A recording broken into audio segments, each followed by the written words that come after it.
Hi കൂട്ടുകാരെ, ഇന്ന് ഞാൻ ഉച്ചയൂണ് ഉണ്ടാക്കാനുള്ള ഒരു തയ്യാറെടുപ്പിലാണ്. അപ്പോൾ ഇന്ന് കുറച്ച് ചക്കയൊക്കെ കിട്ടിയിട്ടുണ്ടായിരുന്നു.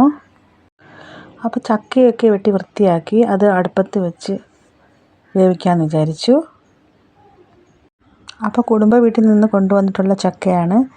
എനിക്കിവിടെ ചക്കയൊന്നുമില്ല. പ്ലാവൊക്കെ വെട്ടിമുറിച്ച് വീടൊക്കെ വെച്ചപ്പോൾ വീട് വെച്ച സമയത്ത് അതൊക്കെ മുറിച്ച് മാറ്റിയിരുന്നു തടിക്ക് ആവശ്യമായിട്ട്. അപ്പോൾ ഇപ്പോൾ ചെറിയ പ്ലാവിൻ്റെ തൈ മാത്രമേ ഉള്ളൂ. അപ്പോൾ അത് വലുതാകുമ്പോൾ ചക്ക കിട്ടുമായിരിക്കും. പിന്നെ ഞാൻ എൻ്റെ പാചകമൊക്കെയും വിറകടുപ്പിലാണ്. വിറകടുപ്പാകുമ്പോൾ എനിക്ക് പണ്ട് മുതലേ വിറകടുപ്പ് ഭയങ്കര ഇഷ്ടമാണ്. വീട്ടിനകത്ത് അടുപ്പ് വെച്ചിട്ടുണ്ടായിരുന്നില്ല. അപ്പോൾ പിന്നെ ഞാൻ പുറത്ത് ഒരു അടുപ്പ് വാങ്ങി വെച്ച് അപ്പോൾ ആ അടുപ്പത്ത് ഇട്ടാണ് എല്ലാം വേവിച്ചൊക്കെ എടുക്കുന്നത്.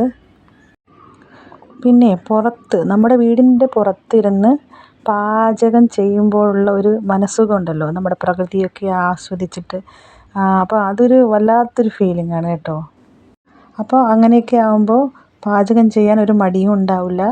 പിന്നെ പ്രകൃതിയൊക്കെ ഇങ്ങനെ ആസ്വദിച്ച് ഇരിക്കുമ്പോഴത്തേക്ക് നമുക്ക് നല്ലൊരു മനസ്സിന് സുഖമൊക്കെ കിട്ടും.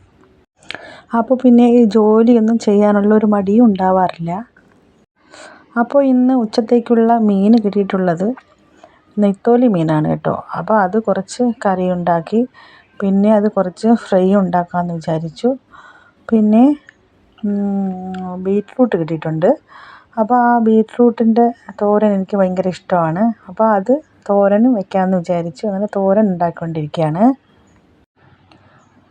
അപ്പോൾ ഈ നെത്തോലി മീനിൻ്റെ ഫ്രൈ എന്ന് വെച്ചാൽ എനിക്ക് ഭയങ്കര ഇഷ്ടമാണ്, വലിയ മീനിനേക്കാളും. നമുക്കിവിടെ വർക്കല, ചിലക്കൂർ, ഈ കടലോരമൊക്കെയാണ്. അപ്പോൾ നല്ല ഫ്രഷ് മീനൊക്കെ കിട്ടും. പിന്നെ ഞാനങ്ങനെ അത് ചീഞ്ഞ മീനൊന്നും അങ്ങനെ വാങ്ങാറില്ല. ഫ്രഷ് മീൻ നോക്കിയേ വാങ്ങാറുള്ളൂ. അതാകുമ്പോൾ കറിക്കൊക്കെ നല്ല ടേസ്റ്റാണ്.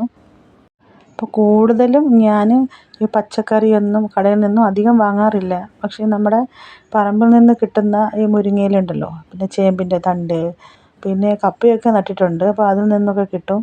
പിന്നെ ചക്ക, അതൊക്കെ നമ്മുടെ വിഷമൊന്നും ചേർക്കാത്തതല്ലേ, ജൈവവളങ്ങളൊക്കെ ആയിട്ടൊക്കെ വളരുന്നതല്ലേ അത്. അപ്പോൾ പിന്നെ കൂടുതലും ഞാൻ അതൊക്കെയാണ് ഉപയോഗിക്കുന്നത്. പിന്നെ കുറച്ചൊക്കെ ഇല്ലാത്തപ്പോഴും പച്ചക്കറിയൊന്നും കിട്ടാഞ്ഞപ്പോൾ ഞാൻ പുറത്ത് പോയൊക്കെ വാങ്ങാറുണ്ട്. അപ്പോൾ ഇതാണ് ഇന്നത്തെ നമ്മുടെ ഊണിൻ്റെയൊക്കെ വിശേഷങ്ങൾ. അപ്പോൾ നിങ്ങൾക്ക് ഈ വീഡിയോ ഇഷ്ടപ്പെട്ടിട്ടുണ്ടെങ്കിൽ നിങ്ങളുടെ അഭിപ്രായങ്ങളൊക്കെ കമൻറ്റ് വഴിയൊക്കെ അറിയിക്കുക, സപ്പോർട്ട് ചെയ്യുക. Okay, by.